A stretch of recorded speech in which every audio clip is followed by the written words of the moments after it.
In this video, we're going to cover stoichiometry. The Nevada State Science Content Standard says that students know that in chemical reactions, elements combine in predictable ratios and the number of atoms of each element do not change. And the objective, after completing this lesson, students will be able to write a mole ratio relating to two substances in a chemical equation. Okay, so let's get started.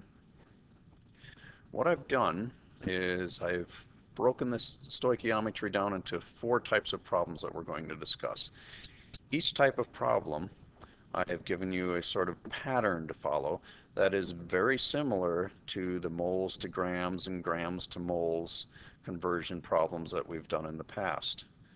If you can remember those and pick them out in the stoichiometry problems, it'll make them much easier. In the past, you may have heard horror stories from other students about stoichiometry, or maybe you thought, oh, it's such a big word, it must be difficult. Having already learned moles to grams or grams to moles, and if you really understood it, this really isn't going to be that difficult for you. Okay, so first type of problem, you're given and your unknown quantities are going to be in moles. Those are mole to mole conversion problems. Your second type of problem, and the given is an amount in moles and the unknown is an amount in grams. So you do your given, you do a mole to mole conversion, and then you simply convert from moles to grams. Your third type of problem, your given is in grams and what you need to know, your unknown, is in moles. And here this first part of it, you do a gram to mole conversion, and this last part you have a mole to mole conversion. And the fourth kind, you have grams for your given and grams for your unknown. On this one, you do a gram to mole conversion, you do a mole to mole ratio, and then you convert from moles back to grams. So if you can pick out those parts from gram to mole and mole to gram conversions, piece this together, it's not too hard. Okay, well, let's start out with some mole to mole problems. And before we do any of these, any one of these problems, you have to convert from moles to moles. So let's look at mole ratios. These coefficients in the front of each of these formulas in this chemical equation can also be thought of as the number of moles of each of these molecules that are in the equation. So for every 2 molecules of aluminum oxide, or in other words, for every 2 moles of aluminum oxide, there are 4 moles of aluminum. And so we have a ratio here of 2 moles of aluminum oxide for every 4 moles of aluminum. And we could say that the other way too. We could say that there are 4 moles of aluminum for every 2 moles of aluminum oxide. We could also say for every 2 moles of aluminum oxide, there are 3 moles of oxygen. So we have a ratio of 2 moles to 3 moles. And our third ratio here, 4 aluminum molecules to 3 oxygen molecules, or 4 moles to 3 moles. And for this particular problem, if we read up here, it says find the amount of aluminum in moles that can be produced from 13 moles of aluminum oxide. So we're given 13 moles of aluminum oxide, and we need to find the amount of moles of aluminum. So the only ratio we need from this one is this right here. We have moles of aluminum oxide, and we have moles of aluminum. So if we apply this, we'll apply this ratio to what we need to solve. We'll plug in what we know first. We know there are 13 moles of aluminum oxide that's given to us up here in the word problem. And if we utilize this ratio, which I've flipped over, because if I have 13 moles of aluminum oxide on top, in our next division here, we have to have moles of aluminum oxide on the bottom. And our ratio said there are 2 moles of aluminum oxide for every 4 moles of aluminum, and that's why I've taken this ratio and I flipped it over so we can cross cancel, and by so doing we'll be able to cross out moles of aluminum oxide here, and there's moles of aluminum oxide there. So we're left with 4 over 2, or in other words 2, 4 divided by 2 is 2 times the 13, and we have 26 moles of aluminum for our answer. Okay, let's try another one. Okay, given this balanced equation, every stoichiometry problem, you must start with a balanced equation. We're going to find out how many moles of oxygen are produced with 16 moles of mercuric oxide. So let's start and we'll write down what's given. We have 16 moles of mercury oxide, mercury, Hg, and balanced with an oxygen, O2. Okay, so next we're going to find our ratio that we need. Because we have 16 moles, we're going to moles, so we need a mole-to-mole ratio. Mole-to-mole ratio between moles of oxygen and moles of mercury oxide. So, we have mercury oxide on the top, so on the bottom we're going to put our moles of mercury oxygen. There we go.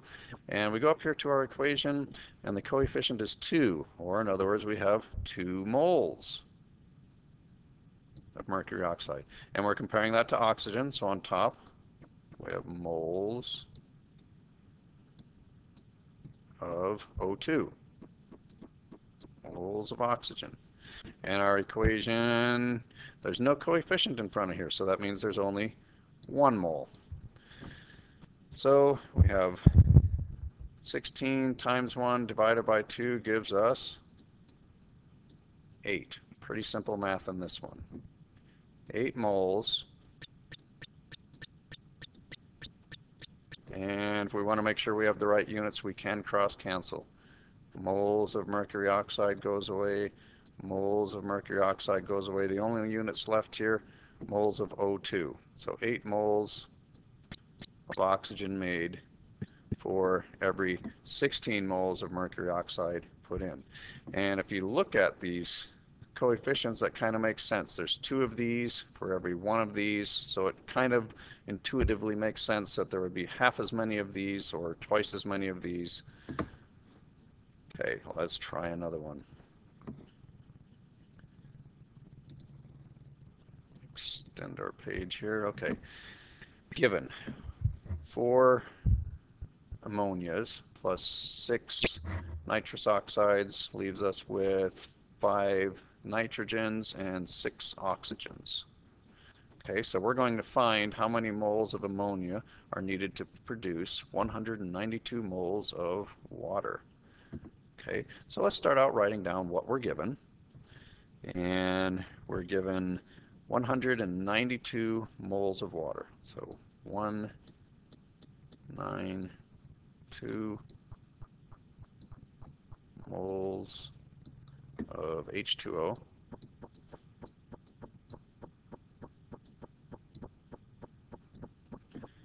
And next we're going to need a mole-to-mole ratio. Since we have H2O on the top, we're going to need moles of H2O on the bottom, so we can cross-cancel. Moles of H2O. Extend this a little farther. And if we look up here in our equation, H2O right here, it says we have 6 moles of H2O.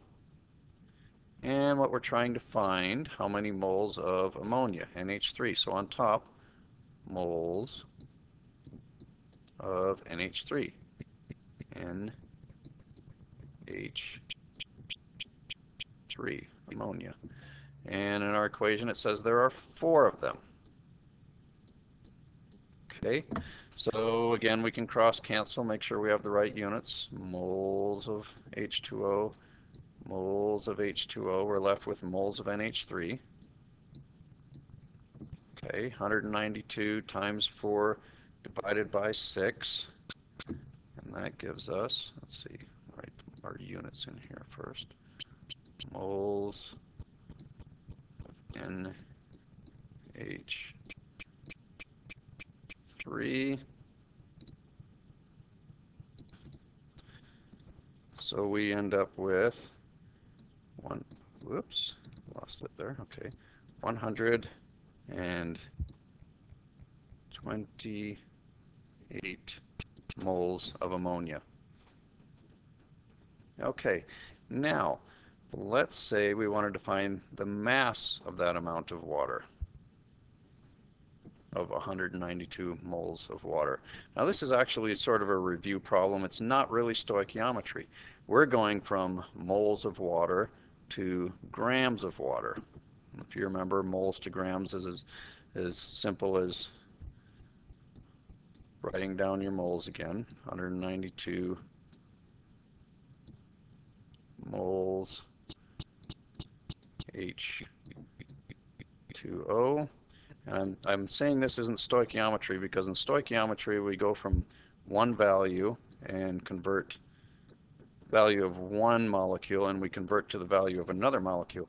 However, in this one we're going from molecules of water, moles of water, to the mass of the water. So it's just a simple moles to grams calculation. Okay, if we have moles here, moles of water, we're going to have to be able to cross cancel again. 1 mole of water, 1 mole of H2O,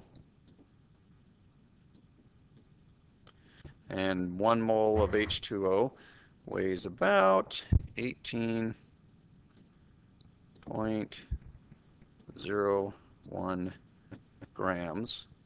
And if you don't remember how to find the mass of that, you take the atomic mass of 2 hydrogens and add that to the atomic mass of an oxygen, which is about 18.01. Okay, you do your calculations here, and it's as simple as multiplying 192 times 18.01, and you should come up with about 300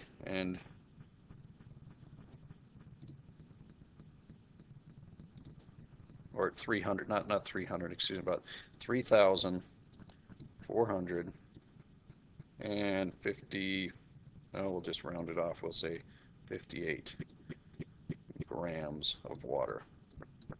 Okay, again, this isn't really stoichiometry, this is a simple moles to grams conversion, which should be review if you're at this point.